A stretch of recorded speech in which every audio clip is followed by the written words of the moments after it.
22 май күнү Түп райондук маданият үйүндө Сабыр Орозов атындагы балдар музыкалык мектеби жыл сайын өтүүчү отчеттук концерт тартуулашты. Бул иш-чарада мектептин таланттуу окуучулары өздөрүнүн чеберчиликтерин көрсөтүштү. Мектептин педагогикалык жамааты 17 мугалимден турат. Жалпысынан музыкалык мектепте 115 окуучу билим алат. Бул жылы мектепти 16 окуучу аяктап, чоң өмүр жолуна аттанышты. Алар өз өнөрлөрүн көрсөтүп, чогулгандардын алкышына татыды. Музыкалык мектептин окуучулары буга чейин бир нече жолу республикалык жана эл аралык сынактардын жеңүүчүлөрү болушкан. Алардын ийгиликтери мектептин жогорку деңгээлдеги билим берип жатканын айгинелейт. Мисалы 2025 жылдын февраль айында мектептин окуучулары Татарстан Республикасында өткөн кароо сынакта алдыңкы орунду ээлешсе, апрель айында Ош шаарында өткөн Ош Нурлук кароо сынагында да жеңишке жетишкен. Бүгүнкү биз ушу бир жылдык отчеттук концертибизди тартуулап жатабыз. Биздин мектеп окуу жайыбызда 115 бала тарбияланып келет, 17 мугалимибиз бар. Ошо ал мугалимдерибиздин арасынан бир мугалимибиз билим берүү тармагынын отличниги, 10 мугалимибиз маданияттын мыкты кызматкеринин төш белгисинин ээлери. Андан сырткары ушу 115 балабыздын арасынан ушул биз аябай сыймыктанып келебиз. Ушу балдарды тарбиялап келип, эл аралык конкурстардын, кароо сынактардын, облустук, республикалык кароо сынактардын жеңүүчүлөрү болуп келет. Балдарыбыз менен сыймыктанабыз. Бүгүнкү иш-чара мыкты деңгээлде өтүп жатат деген тилектемин. Анткени ушу балдарыбыз менен бир жылдан бери ушу эмгек, талыкпаган эмгек менен даярданып келдик. Ушу мектебибизден алтын уябыздан 16 бүтүрүүчү бүтүп жатат. 16 бүтүрүүчүбүздөн 10 бүтүрүүчүбүз кызыл аттестат менен бүттү. Ушул 10 бүтүрүүчүбүзгө мындай өзүм да толкунданып жатам. Анткени ушул бүтүрүүчүлөрүбүз Кыргыз Республикасынын жанагы чет өлкөлөрдөн дагы мыкты кароо сынактардан, эл аралык кароо сынактардын жеңүүчүлөрү болуп келген да. Анан ушу алтын уябыздан кетип атканына абдан баягы ичим ачышып отурат. Толкунданып да жатам. Анан эми эмне дейбиз? Даңгыр жол, жолдору ачык болсун, келечеги кең болсун. Жанагы Чехов айткандай, биз сулуу болсок, дүйнө да сулуу болот дейт. Анан ушу сулуулукту тартуулап келатып, ушу бардыгына тең сулуулук тартуулайм. Ийгилик, ден соолук, окуучуларыбыз көп боло берсин. Биз да уябыздан көп окуучуларды узата берелик. Ай чыктык карачы айдан биз жаралдык. Ай нуру төгүлгөн ай.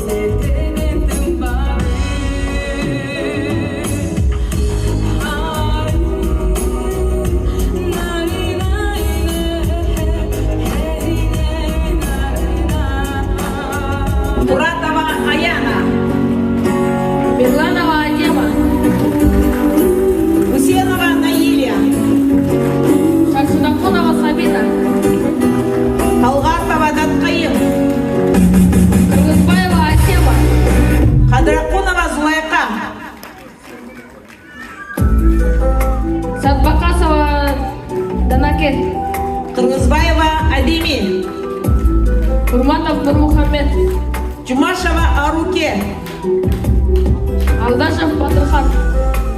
Колчаулар менен баарыбыз тосуп алабыз.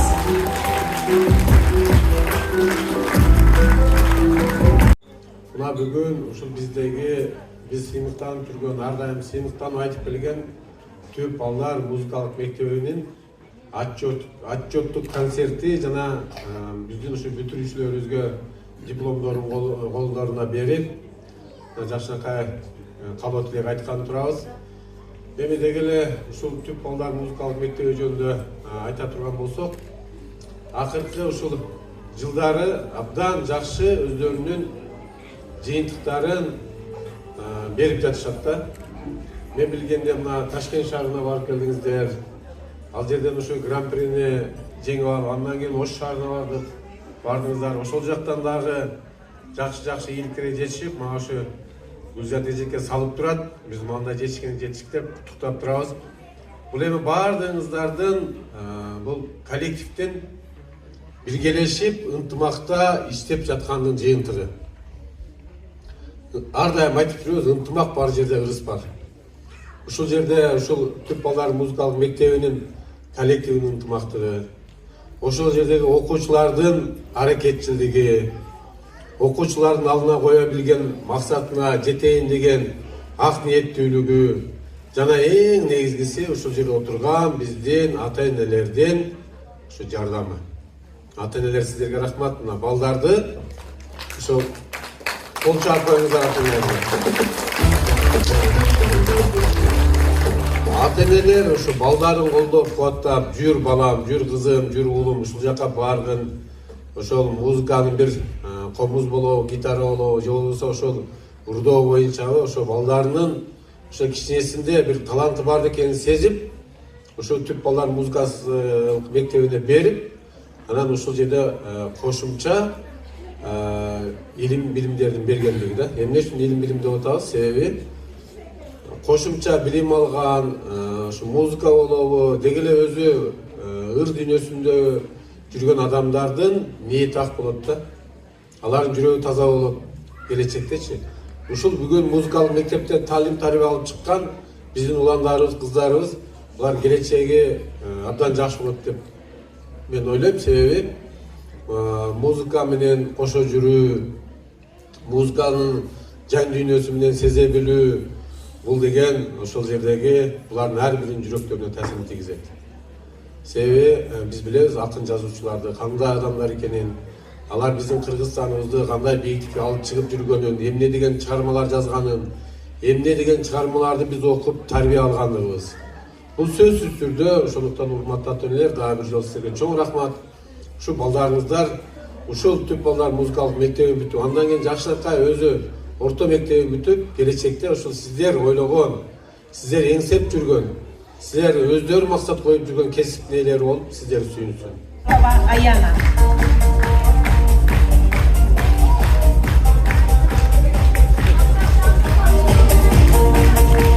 Мирланова Азема.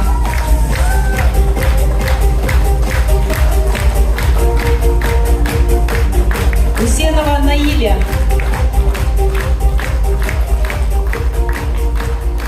Шаршенакулова Сабина.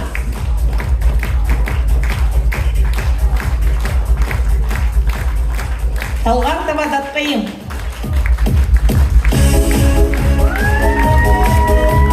Надызбаева Асема. Колчагым турабыз.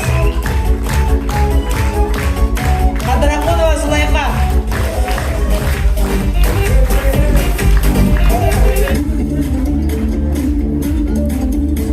Бүгүнкү күндө бизде 16 бүтүрүүчүбүз болуп аткан болсо, 16 бүтүрүүчүбүздүн бир окуучубуз 2 диплом менен алып атат. Демек бул дагы суусап тургандык дегенди билдирет. Туура айтканбы? Кызача. Демек бизде кыскача бир айткым келди. Эмнени айткым келди? Бул жакта биздин жалпы 114 окуучубуз окуп аткан болсо, ар бир жылы бүткөн сайын бизде кошумча маданиятты түшүнгөн, маданиятка салым кошо турган инсандардын бүтүп жатканына биз да кубанып жатабыз. Кудай буюрса, быйылкы жылга дагы Гүзат эже экөөбүз пландап жатабыз. Кошумча контракттык бөлүмдөрдү ачууну дагы Гүзат эже. Буюрса ата-энелерге кулак кабыш, эгерде толукталып класстар толуп кала турган болсо, кошумча класс ачканга дагы мүмкүнчүлүк карап жатабыз. Гүзат эже буюрса бул боюнча иш алып барабыз. Андан тышкары, урматтуу ата-энелер, жогоруда конкурстар жөнүндө айтылып кетти. Туура жыл өткөн сайын Казакстандагы болуп өткөн конкурстан башталды. Гран-прини жеңип келген биздин мыкты жигитибиз бар. Биздин Казакстандан жол башын баштап берген жигитибиз ушул жигит гран-прини алып, гран-приниден баштап берди. Андан кийин Өзбекстан мамлекетинде гран-прини жеңилди. Ошондой эле бизде Ошто болгон конкурстарда Кыргызстандын ичинде, андан тышкары эл аралык Россия Федерациясында русский берег иш чарасында дагы жакшы алдыңкы жетишкендиктерди жеткирип, биздин жаштарга үлгү көрсөтө турган жигитибиз мына ушул жигит. Эми бизден республика бүгүнкү бүтүрүп жаткан окуучулардын арасынан республикалык эл аралык конкурстарда орун алган окуучуларыбызды биздин маданият бөлүмүнүн атынан да ардак грамоталарыбыз бар эле, ошону тапшырууга уруксат этиңиздер. Берип калыңыздар.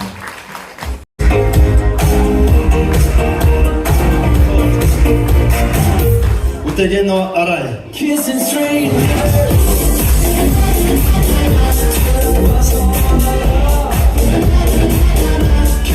Кубанова Аргина.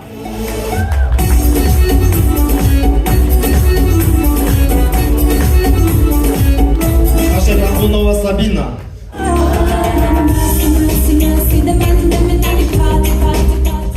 Алдашев Батырхан. Биздин азыркы жигитибиз, бак.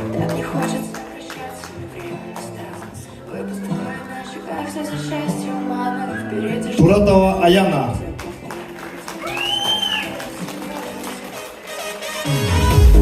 Кадрахунова Зулайка.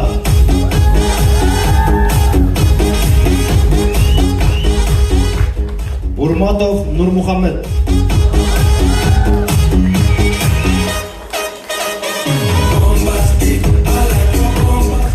Мирланова Азема.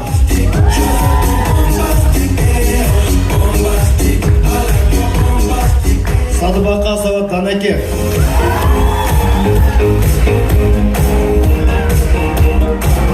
Барыңыздарга терең ыраазычылык.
жылында 2024-2025 окуу жылында биздин Сабыр Орозов атындагы музыкалык мектепте окуган окуучуларыбыздын бүтүрүүчүлөрүнүн концерттик отчеттук концерттик программасы болуп жатат. Биздин Сабыр Орозов атындагы музыкалык мектепте 115 окуучу окуп жаткан болсо, ошонун 16сы бүгүнкү күндө бүтүрүүчү.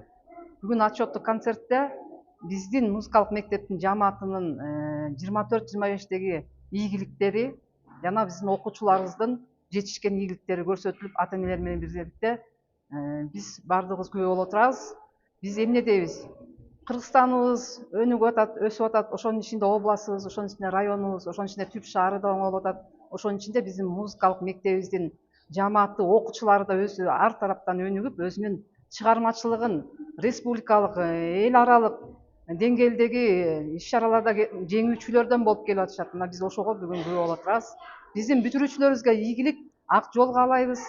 Жана алар келечекте өзүнүн ордун тапты деп эсептейбиз. Кайсы кесипте болбосун, алар бир кадам, бир деңгээлде жогору болот деп эсептейбиз. Себеби алар өнөр таптаган, өнөр баалаган адамдарга тарбияланып чыкты. Бүгүнкү күндө мына өзүңүздөр көргөндөй Түп райондук балдар музыкалык мектеби өзүнүн чыгармачылык кечеси, окуу жылынын аякташы, ошондой эле бүтүрүүчүлөрдүн кечесин өтүп жатат. Бүгүнкү тактап айтканда отчеттук концерт деп айтып коебуз. Отчеттук концертин берип жатат. Бүгүнкү күндө мынакей эң мыкты жогорку деңгээлде даярдыктагы гала концерт десек болот. Сонун мыкты даярдыктарын көрсөтүп жатсак да болуп жатат. Бул жакта биз жалпы 16 бүтүрүүчү болсо, 16 бүтүрүүчүнүн 10-у бул эл аралык конкурстардын жеңүүчүлөрү. Тактап айтканда бизден Кыргызстандан сырткары дагы көптөгөн конкурстарга, Казакстан өлкөсүндө, Өзбекстанда, Россиянын ар кандай конкурстарына катышып, ал жактан жеңүүчүлөр болуп, аныкталган биздин мыкты окуучулар катышып, өзүнүн таланттарын тартуулап жатышат. Ушундай эле бүгүнкү кечеде уюштуруп жаткан биздин музыкалык мектептин директору Гүзат эжеге терең ыраазычылык, андан тышкары ар кандай конкурстарга колдоо көрсөтүп келген биздин райондук жетекчилерге, райондук мамлекеттик администрациясына, ошондой эле ата энелерге көптөгөн терең ыраазычылыктарды билдиребиз. Алардын колдоосу жок, бул деңгээлге жетпейт болчубуз.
Сабыр Орозов атындагы музыкалык мектептин отчеттук 24-25 окуу жылына отчеттук концерттин катышуучулары, ата энелер, окуучулар, бүгүнкү бүтүрүүчүлөр жакшы концерттен кийин, жакшы эмоциядан кийин жакшы сөздөрдү эле айткым келет, чынбы? Эмне деген талант. Биз кыргыз өзүбүздү улут катары тилибиз менен, анан маданиятыбыз менен билдиребиз да көргөзөбүз. Ошо менен биз тастыктайбыз. Анан бүгүн маданият тармагындагы биздин музыкалык мектептин канчалык деңгээлде өздөрүнүн деңгээли көтөрүлгөндүгүн, окуучуларыбыздын таланттарын, мугалимибиздердин эмгегин көрдүк. Мына биз Нурперибиздин эле үйүнүн карагылачы. Биздин эстрада жылдыздары, эстраданын мадонналары болгон Каныкей, Гүлнур эжелериндей болуп калыптыр. Кол чалып коелачы. Комузчуларды айтпай коелу. Комузчу биз былтыр да айттым эле ошо ар бир үйдө комуз турса деп, кыргыз болгондон кийин ар бир үйдө комуз туруш керек депчи. Бир кездерде биз балдарыбызды балким ушундай талантка үйрөтө албай калгандырбыз, балким өзүбүз окуй албай калгандырбыз. Ошол таланттарыбызды, ошол жетпеген максаттарыбызды азыр балдарыбызга жумшап атабыз. Чынбы? Ушу балдарыбыз, неберелерибиз ушундай өнөр таптаган, өнөр баалаган нысандардан болуп чыгып атат. Анан бүтүрүүчүлөр, бүгүн 16 бүтүрүүчүсү бар экен биздин музыкалык мектептин. Бул бүтүрүүчүлөр өздөрү классында болобу, балким окуу жайга тапшырабы, ошол жерде ошолордон салыштырмалуу бир деңгээлге, бир тепкичке жогору десек болот. Чынбы? Себеби алар маданияттуу, өнөрдүн ээси. Комузду ким черте алат? Баардык эле черте албайбыз. Чынбы? Баардык эле балдарыбыз чертпейт. Баардык бүтүрүүчүлөр чертпейт. Ошол сыяктуу сиздер, урматтуу бүтүрүүчүлөр, сиздер өзүңөрдү кыргыздын улуттук аспаптарында ойногон, кыргыздын маданиятын дүйнө жүзүнө тааныта турган бүтүрүүчүлөрдөн болуп бүтүрүп атасыздар. Эмне дейбиз? Ак жол биздин бүтүрүүчүлөргө кайда болсун.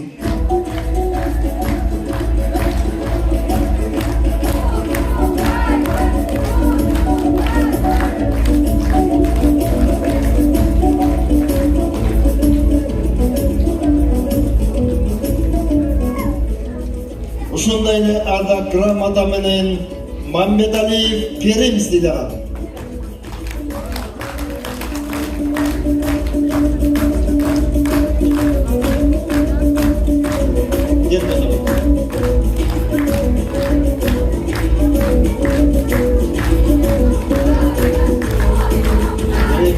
Бар болот. Ошо Керимден үйгө алсак болот. Эч кандай айлык акы сурабай, район үчүн бекер кызмат кылып, волонтерлук кызмат кылып жүрөт. Бар бол Керим сен да.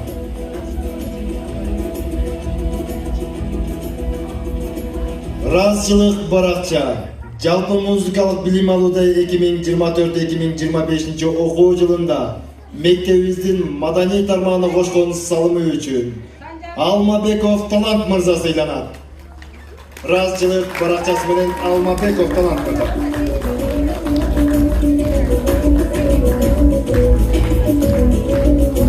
Ушундай эле ардак разчылык баракчасы менен Бирназарова Наргиза Сейтбековна сыйланат.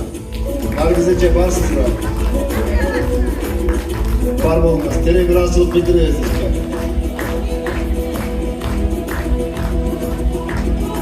Биздин активдүү ата-энелер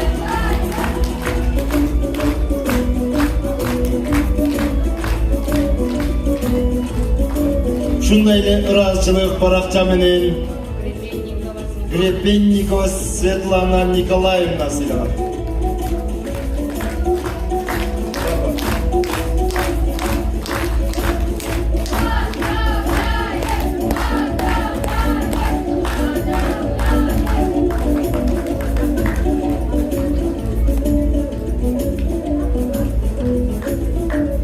Ушундай эле ыраазчылык баракчасы менен Абдышүкүрова Жылдыз Абдышүкүровна сыйланат.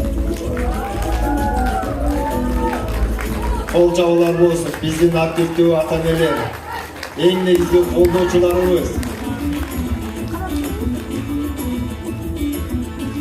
Ушундай эле ыраазчылык баракча менен Алыкеева Токтобүбү Дармановна сыйланат.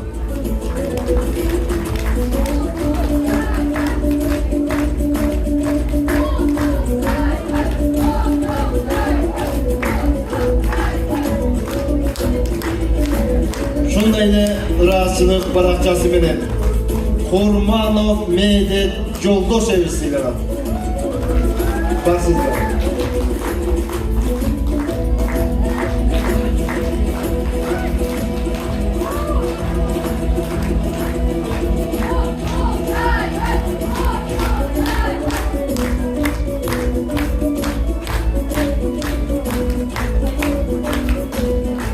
Ушундай эле ыраазчылык баракчасын Орозов Кеңешбек Сабыровичке барбы?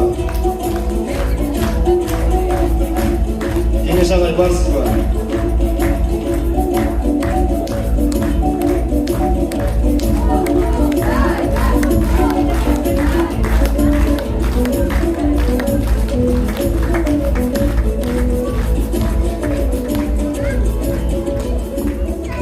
Демесе ошондой эле бияктан дагы бизге ушул Сабыр Орозов атындагы балдар музыкалык мектебине мынакей Кеңеш агай жылда өзүнүн колунан келген колдоосун көрсөтүп келет. Бул жылкыга болсо ушул эл аралык кароо сынактан жеңген окуучуларга атайын белектерин даярдап келиптир. Ошону тапшырууга уруксат этип коюңуздар. Агай өзүңүз бир калып тилек айтып.